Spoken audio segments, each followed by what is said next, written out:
ఓం శ్రీ గురుభ్యో నమః. గం గణాధిపతయే నమః. శ్రీ తులసి ఛానల్ నుండి శ్రీ తులసిని మాట్లాడుతున్నాను. ఈరోజు మనము 2026 మార్చి మొదటి పక్షం గురించి రాశి ఫలితాలు చెప్పుకోబోతున్నాం. అయితే ఇక్కడ మనకు వచ్చేసి యోగా, అస్ట్రాలజీ, ఆస్ట్రానమీకి సంబంధించిన రిజల్ట్. అంటే నేను చెప్పే ఆస్ట్రాలజీ ఆస్ట్రానమీతో పోలి ఉంటుంది. ఏ ఆర్గాన్లో ఏ గ్రహం ఉంది మీకు కొత్తగా అనిపించవచ్చు. శరీరం అంతా కూడాను ఈ యొక్క సృష్టిలో ఏవేవి ఉన్నాయో వాటిని అన్నింటినీ కలుపుకొని జీవనం పొందడం సాగింది. దీని గురించి మనం చెప్పుకుంటాం అన్నమాట. గ్రహాలు ఎక్కడ ఉన్నాయి, ఏ చక్రంలో ఉన్నాయి, ఏ గ్రహం ఇన్ఫ్యాక్ట్ ఏ చక్రం ద్వారా ఏ ఆర్గాన్ పైన పడుతుంది, ఇవన్నీ చెప్పుకుంటాం. అలాగే ఇంతటి వరకు కూడాను మనకు ఇప్పుడు సపరేట్గా చెప్పబోతున్నాను నేను ముందు ఛానల్లో టెంపుల్ వ్యవస్థ, మానవ దేహానికి ఉన్నటువంటి సంబంధం, అలాగే పురాణాలు, ఇతిహాసాలు ఇవి ఖచ్చితంగా చెప్పాలనుకుంటున్నాం. ఎందుకంటే మన తరాలకే చక్కగా తెలియట్లేదు పురాణం అంటే ఏంటి, ఇతిహాసం అంటే ఏంటి. ఇవి రెండు దేహానికి ఎలా సంబంధించి ఉన్నాయి. ఖచ్చితంగా అవినాభావ సంబంధం ఉంది దేహానికి. యోగా ద్వారా అస్ట్రాలజీకి, మ్యూజిక్ థెరపీకి, షట్చక్రాలకి, గ్రహాలకి, మానవ దేహానికి కలిసినటువంటి స్టోరీసే ఇప్పుడు నేను చెప్పబోయే ఇతిహాసాలు, పురాణాలు. అదొక సబ్జెక్ట్ ఉందని మీకు చెప్తున్నాను. ఇంట్రెస్ట్ ఉన్న వాళ్ళు 5th క్లాస్ పిల్లల నుండి 100 years వాళ్ళు కూడాను క్లాసులో జాయిన్ అవ్వండి. ఖచ్చితంగా మీకు ప్రతిదీ నేను ఎక్స్ప్లెయిన్ చేయగలుగుతాను. అలాగే నా ఆస్ట్రాలజీ వచ్చేసి ఆస్ట్రానమీకి సంబంధించి ఉంటుంది.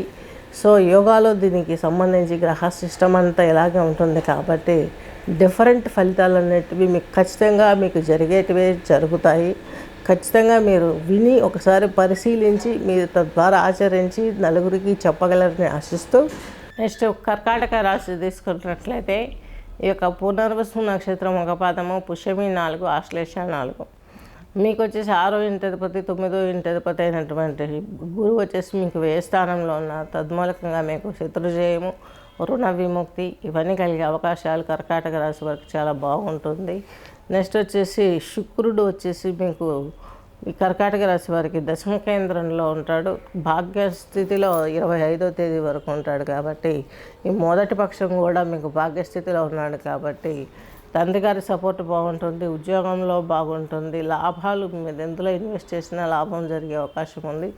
స్త్రీల మూలకంగా మీకు చక్కని అవకాశాలు వస్తాయి.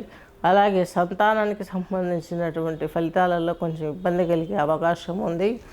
అలాగే దూర ప్రాంత ప్రయాణాలలోనూ ఈ యొక్క జర్నలిజం, మినీ మీడియా రంగంలో పనిచేసే వారైతేనేమి, నెక్స్ట్ వచ్చేసి కొంత గ్యాస్ట్రిక్ ప్రాబ్లమ్స్ ఫేస్ చేయడం కానీ కొంచెం ఇబ్బందులు కలిగించే అవకాశాలు స్పష్టంగా గోచరిస్తున్నాయి. ఉదర సమస్యలు వచ్చే అవకాశాలు ఉన్నాయి కాబట్టి చాలా వరకు జాగ్రత్త పాటించాల్సిన అవసరం ఎంతైనా ఉంది.